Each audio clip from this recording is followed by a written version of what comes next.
Media Islamnet. Dan radio kesayangan Anda menghadirkan.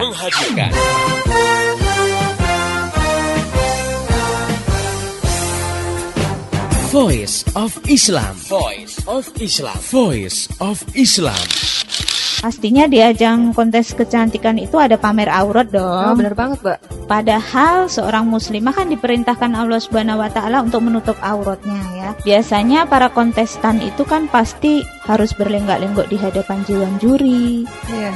Dan juga penonton gitu. Padahal dewan juri ataupun penontonnya ini kan nggak semuanya cewek ya. Iya, betul. Malah banyak yang dari kalangan kaum Adam gitu kan. Atau mereka dipotret ya oleh juru foto yang juga bukan mahramnya.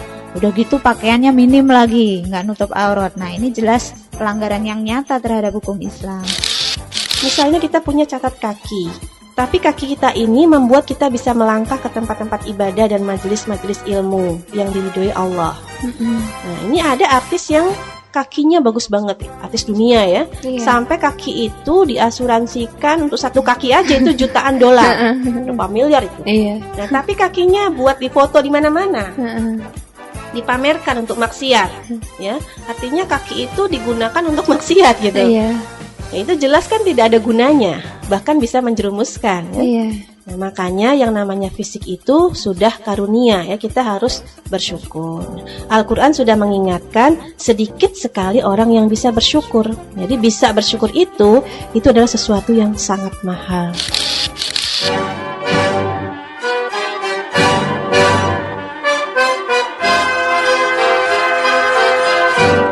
Voice of Islam.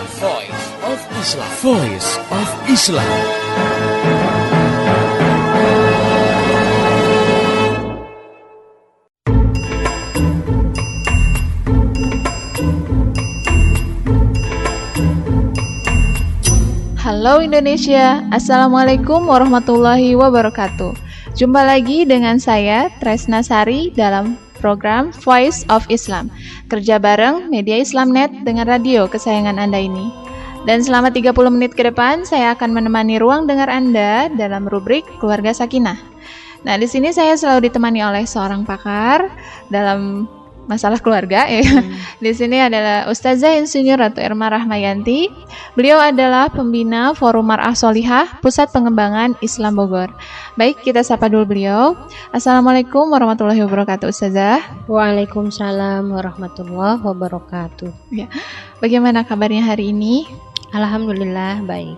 Ya, kita kali ini sedang mengangkat tema tentang nikah mut'ah atau biasa juga didengar dengan kawin kontrak gitu ya, nikah kontrak. Nah, ini merupakan suatu fenomena yang banyak terjadi di masyarakat kita, terutama masyarakat daerah perkotaan ya, yang kondisinya di sini dilakukan untuk menghindari zina katanya ya. Tapi di sini ada suatu perjanjian di atas kertas bermaterai mungkin ya, bahwa dia hanya menikah dalam waktu berapa lama nah kayak gitu. Nah ini tidak dilakukan oleh sedikit orang. Biasanya dilakukan oleh orang-orang asing ya yang datang ke Indonesia lalu mencari gadis Indonesia karena untuk memenuhi kebutuhan jasmaninya gitu ya. Akhirnya daripada berzina dia menikah saja karena sah gitu kan ya.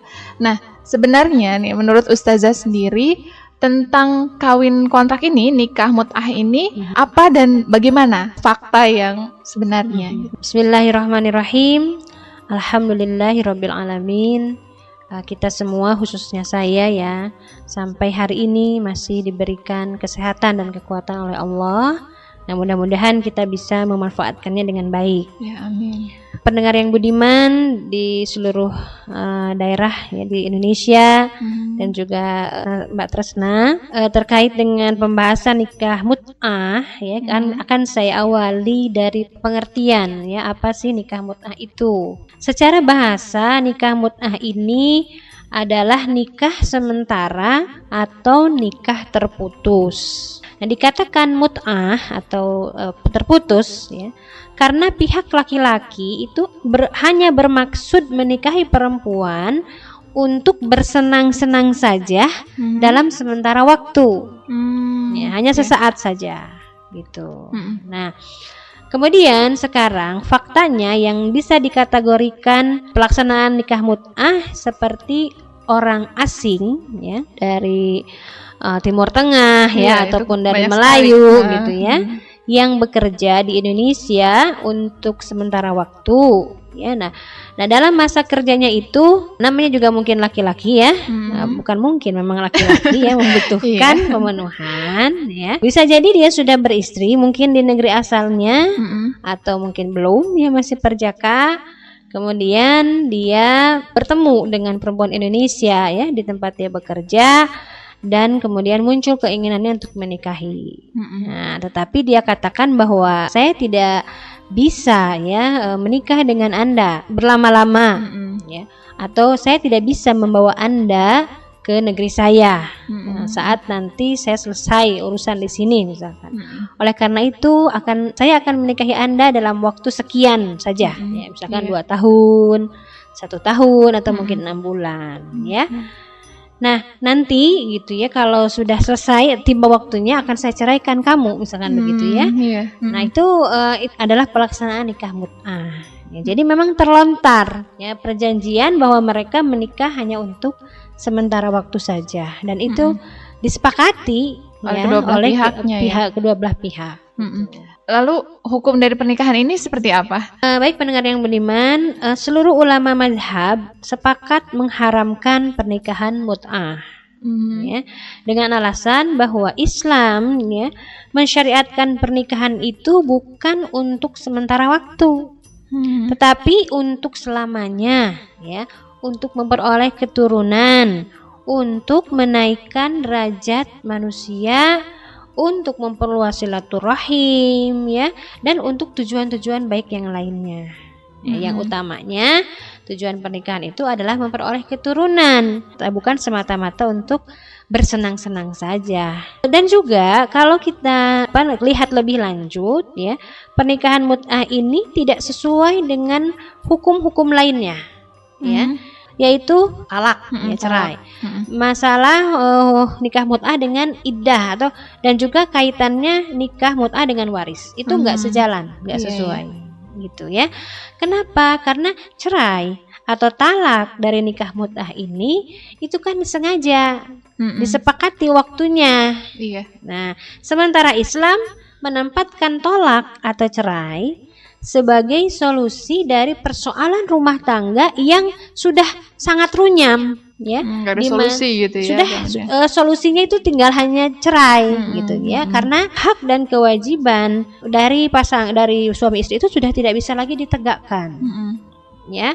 Jadi istri juga sudah tidak berkenan melayani suaminya dengan baik, dengan rela. Suami pun begitu, ya, bahkan mungkin muncul benih-benih gitu kebencian ya. Nah, itu kan sudah sangat runyam, sudah dicoba untuk dijembatani ya oleh keluarga ya. Kemudian tinggal keluarga juga melihat ini tinggal masalah, udahlah kayaknya lebih baik ya, tidak bisa islah lagi, ini lebih baik dipisah, diputus saja gitu. Nah, itu kan alamiah kan, tolak yang dari pernikahan seperti itu, yaitu saat mereka memang tidak bisa lagi menegakkan hak dan kewajiban suami istri ya. Nah, kalau ini kan bisa jadi istrinya itu masih mau ya, masih suka mau taat ya, melaksanakan kewajibannya ya. Si suami pun si laki-laki pun sebenarnya masih ingin meneruskan, tapi apa kontrak daya gitu ya, karena kontrak akhirnya mereka cerai. Nah, ini kan tidak sejalan ya dengan hukum talak. Kemudian juga tidak sesuai dengan masa iddah gitu ya, karena iddah yang syar'i itu kan karena talak yang seperti sudah dijelaskan tadi. Jadi iddah syar'i adalah masa menunggu ya dari seorang perempuan yang dicerai oleh suami dengan perceraian yang harus berjalan alami seperti tadi, bukan perceraian yang dipaksakan. Nah, gitu ya, itu tidak sejalan juga ya dengan iddah syar'i gitu. Nah, begitupun juga tidak sejalan dengan masalah waris, ya, pewarisan gitu. Nah, jadi intinya dilarang ya pernikahan mut'ah itu. Karena tadi ya tidak sesuai ya dengan masalah talak, iddah dan masalah pewarisan. Oke, lalu ini tentang dalil gitu ya, tentang dalil dan nas yang mengharamkan nikah mut'ah ini, itu ada apa tidak, Ustazah? Nah, jadi tadi saya ingin menegaskan bahwa pelarangan nikah mut'ah ini itu karena ada nas yang melarangnya, yang mengharamkan ya. Bukan semata-mata karena ketidakcocokan dengan hukum-hukum yang lainnya. Itu hanya membawa, kalau itu dilakukan hanya membawa konsekuensi tidak sejalan dengan hukum yang lain. Tapi tentang keharamannya itu karena ada nas yang mengharamkan. Nah, nas ini pertama ya dari hadis yang diriwayatkan Imam Muslim berasal dari Salamah bin Al-Aqwa. An Salamah ibnil Aqwa radhiyallahu an qala rakhasa Rasulullah SAW ama autasin fil mut'ah thalathata ayamin thumma naha anha. Ya, Salamah ini mengatakan bahwa Rasulullah SAW membolehkan pernikahan mut'ah ya pada hari peperangan Autos dan hanya selama 3 hari. Kemudian sesudah itu beliau melarangnya. Nah, itu hadis Imam Muslim ya dari Salamah. Kemudian juga hadis riwayat Ibnu Majah yang artinya, wahai manusia, saya telah mengizinkan kalian nikah mut'ah. Tetapi ketahuilah sekarang bahwa Allah telah mengharamkannya hingga hari kemudian. Nah, jadi memang pernah ya Rasulullah menyatakan sebelum turunnya perintah Allah yang mengharamkan mut'ah, praktik seperti tadi pernah dijalankan. Ya. Nah, kemudian setelah turun nas tadi menjadi tidak boleh. Nah, yang kedua berdasarkan ijma sahabat, yaitu saat Khalifah Umar bin Khattab berpidato yang salah satunya menyinggung keharaman nikah mut'ah. Ya.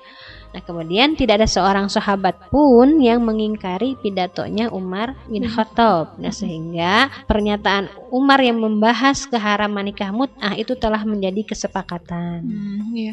Jadi dulu itu pernah dibolehkan kan ya tentang nikah mut'ah ini. Ya. Jadi memang saat Rasulullah SAW belum mendapat wahyu dari Allah yang mengharamkan pernikahan mut'ah gitu ya. Itu sempat terjadi ya, sempat dipraktekkan ya oleh para sahabat gitu. Dan Rasulullah tidak melarangnya. Nah, berarti kan kalau Rasulullah tidak melarangnya dan praktek itu dilakukan dan Rasulullah tahu, maka disimpulkan bahwa nikah mut'ah itu sebelumnya boleh. Nah, tapi kemudian ketika Allah menyampaikan pada Rasul bahwa nikah mut'ah itu tidak boleh, maka saat itu juga hukumnya menjadi haram. Nah, ini perbincangan tentang kapan turunnya ayat ya atau nas yang mengharamkan nikah mut'ah ini. Sebagian ulama menyatakan bahwa keharaman ini terjadi setelah Fathu Mekah, yaitu setelah Rasulullah SAW menaklukkan Mekah. Ya, nah, sebagaimana yang diriwayatkan dalam Sahih Muslim bahwa para sahabat pada waktu penaklukan Mekah masih diizinkan oleh Nabi untuk nikah mut'ah. Ini diriwayatkan dalam Sahih Muslim. Ya, nah, namun ada juga pendapat yang menyatakan bahwa larangan nikah mut'ah ini ada pada saat perang Khaybar. Nah, perang Khaybar ini terjadi sebelum Fathu Mekah. Ya. Nah, dan larangan nikah mut'ah ini bersamaan dengan larangan memakan daging keledai. Tetapi hadis larangan makan daging keledai ini tidak menyebutkan sejak kapan larangan nikah mut'ah itu ada. Ya. Nah, jika benar memang ya pada waktu perang Khaybar itu diharamkan ya nikah mut'ah tadi, maka ini terjadi pembatalan hukum sebanyak 2 kali.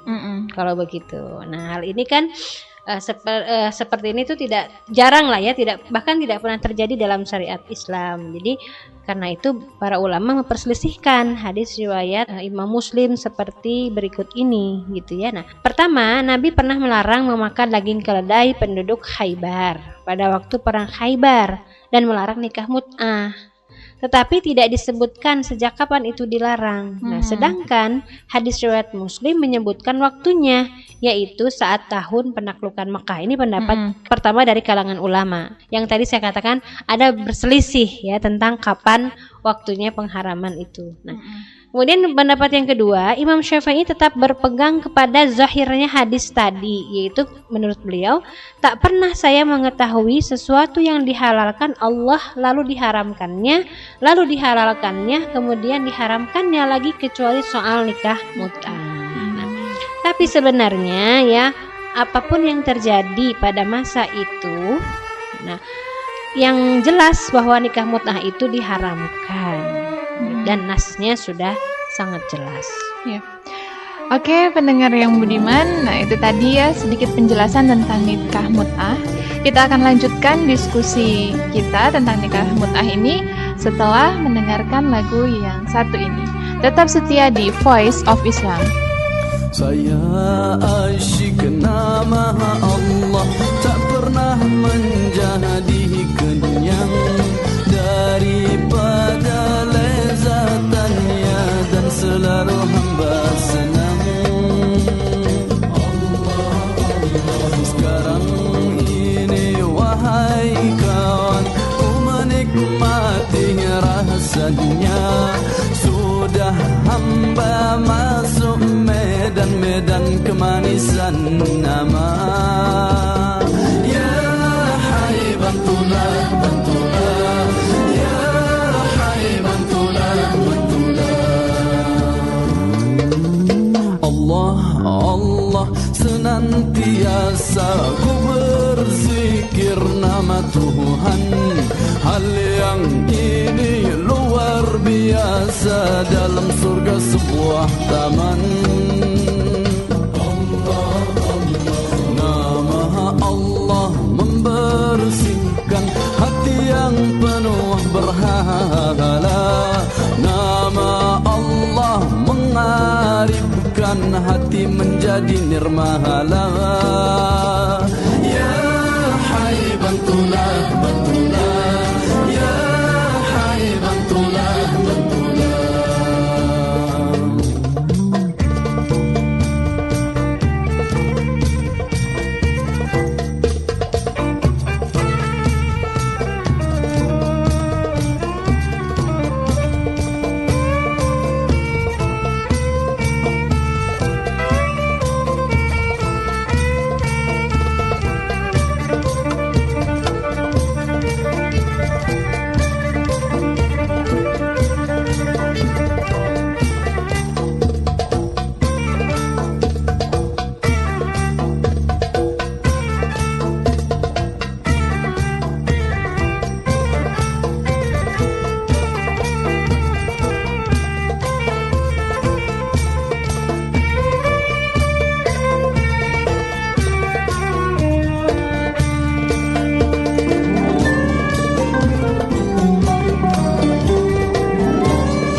Sepanjang hari Allah, Allah, Allah, Allah.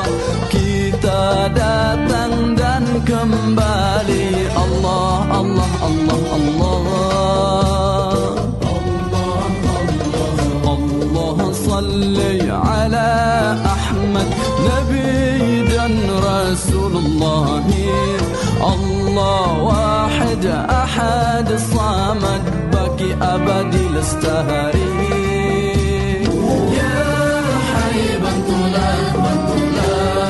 Ya hai bantulah, bantulah. Wa salli ala alihi, itu keluarganya. Dan juga ala sahbihi yang memiliki akhlaknya.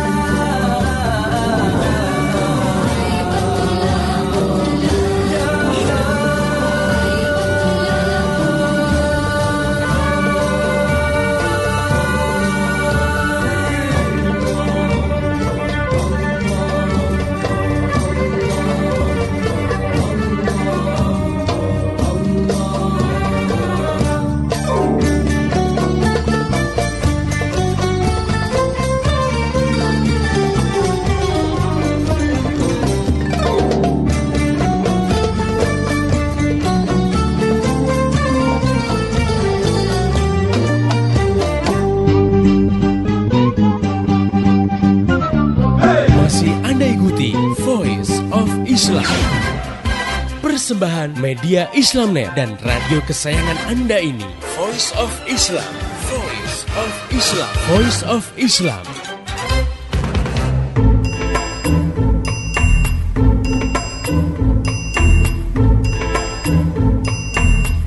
Masih di Voice of Islam, kerja bareng Media Islamnet dengan radio kesayangan Anda ini. Baik pendengar yang budiman, tadi kita sedang membahas tentang nikah mut'ah, yaitu atau bisa disebut juga dengan nikah kontrak. Nah, seperti itu.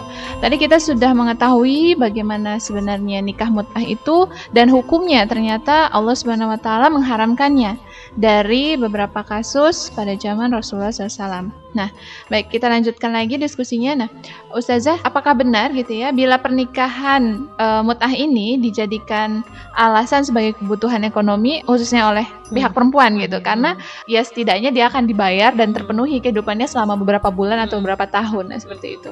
Iya, Itu bagaimana?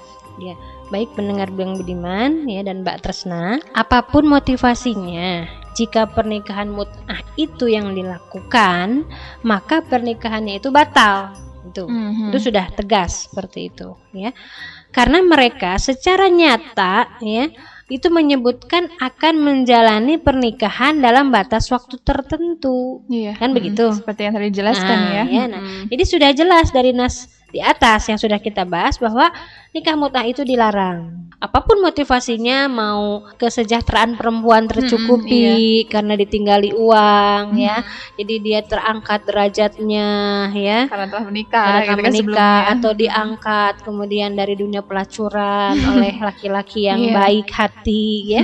Dinikahi tapi sebentar dan sebagainya. Kalau pelaksanaan pernikahannya itu dengan akad seperti itu, atau misalkan saya ini jadi teringat ya banyak cerita yang hamil duluan ya, kemudian tidak ketahuan di mana si laki-laki yang menghamili itu untuk menutupi aib keluarga, kemudian adalah laki-laki sebagai pahlawan ya yang menolong gitu ya, untuk dinikahkan dengan anak gadisnya. Tapi kemudian orang tuanya membayar laki-laki itu. Dan kemudian disepakati bahwa nanti kalau sudah lahir kamu ceraikan. Atau ada juga yang misalkan laki-lakinya, ya saya mau menolong kamu, tapi setelah itu saya akan menceraikan kamu. Atau ada juga paksaan yang sebenarnya ini mereka sama-sama suka, jadi laki-lakinya ini ada laki-laki yang menghamilinya, kemudian saya tidak menanggung malu, orang tuanya itu menikahkan mereka. Tapi orang tuanya menyatakan begini, oke, kami nikahkan kalian, tapi nanti kalau sudah anak ini lahir, kamu ceraikan anak saya.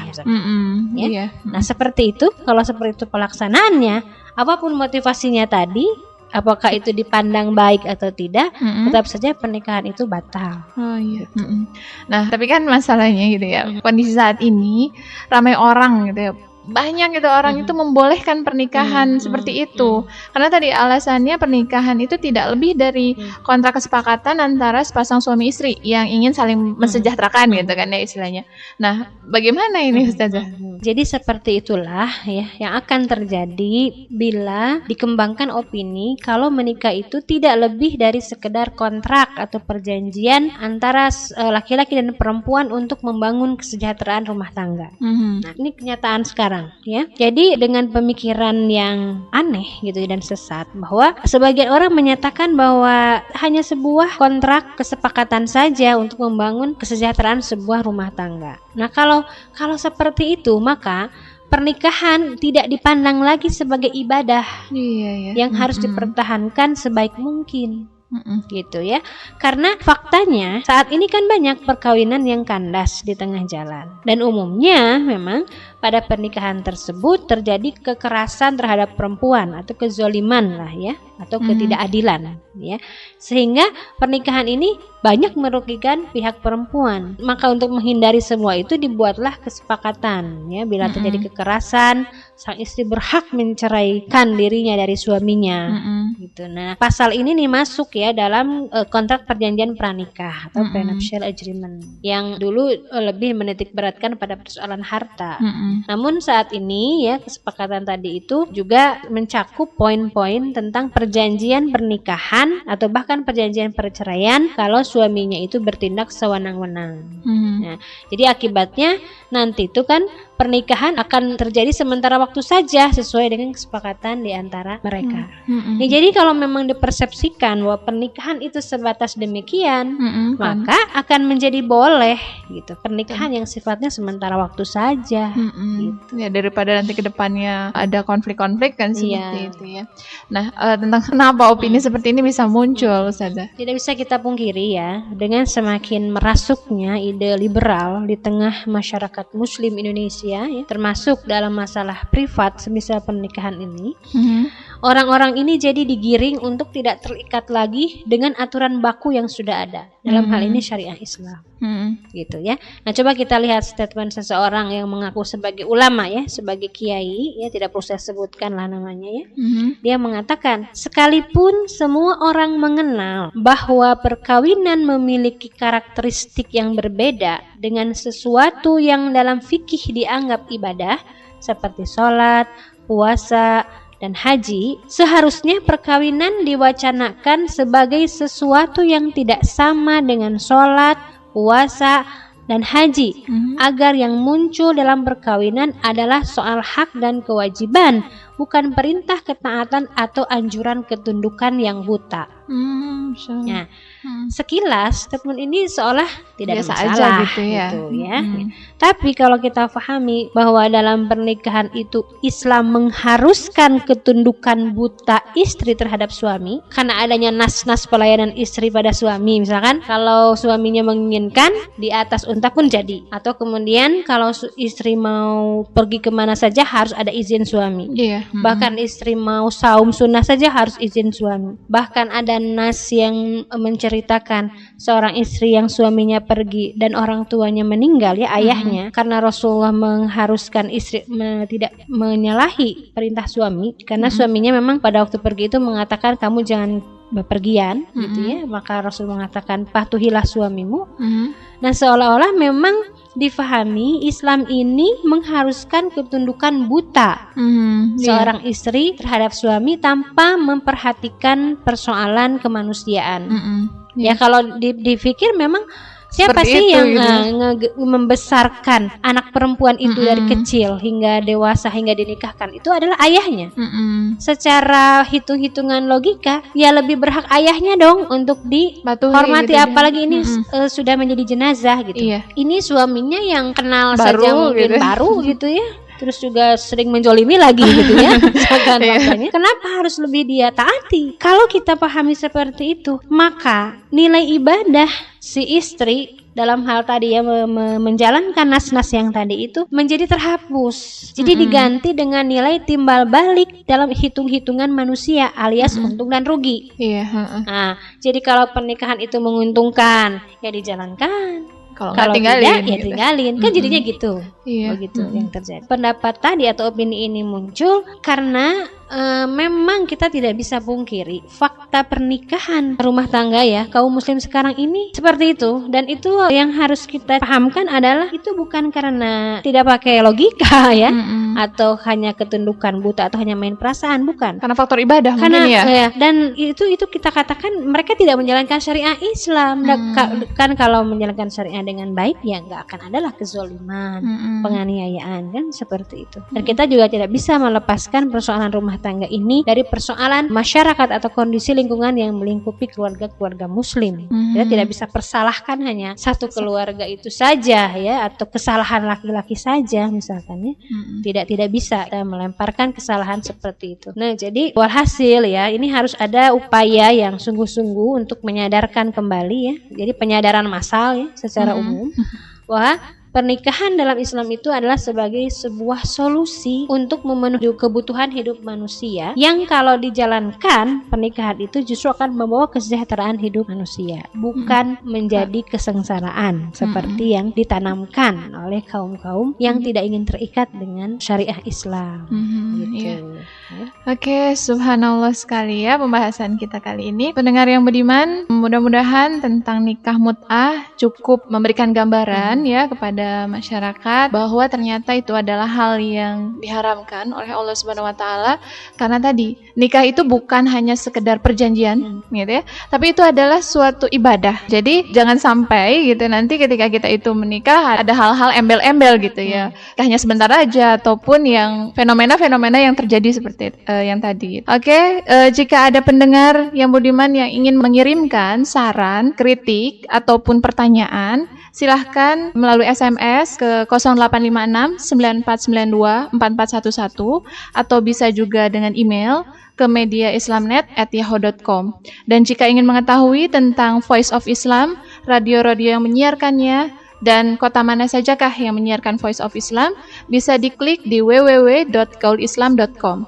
Saya Tresna Sari dan kru yang bertugas pada hari ini mengucapkan terima kasih kepada Ustazah Insinyur Ratu Erma Rahmayanti atas penjelasannya. Baik, sama-sama. Dan juga kepada pendengar yang budiman yang telah setia mendengarkan Voice of Islam kali ini. Pesan saya, sampaikan apa yang Anda dengar pada hari ini kepada yang lain agar rahmat Islam dapat segera tersebar termasuk di kota Anda yang tercinta ini. Mari menimbang masalah dengan syariah. Wassalamualaikum warahmatullahi wabarakatuh. Demikian tadi Voice of Islam. Voice of Islam. Semoga hikmah yang terkandung bermanfaat untuk kita semua. Amin, amin, amin. Ya Robbal Alamin. Kembali bisa Anda dengarkan Voice of Islam. Voice of Islam menghadirkan topik-topik seputar kehidupan kita esok hari di waktu dan gelombang yang sama.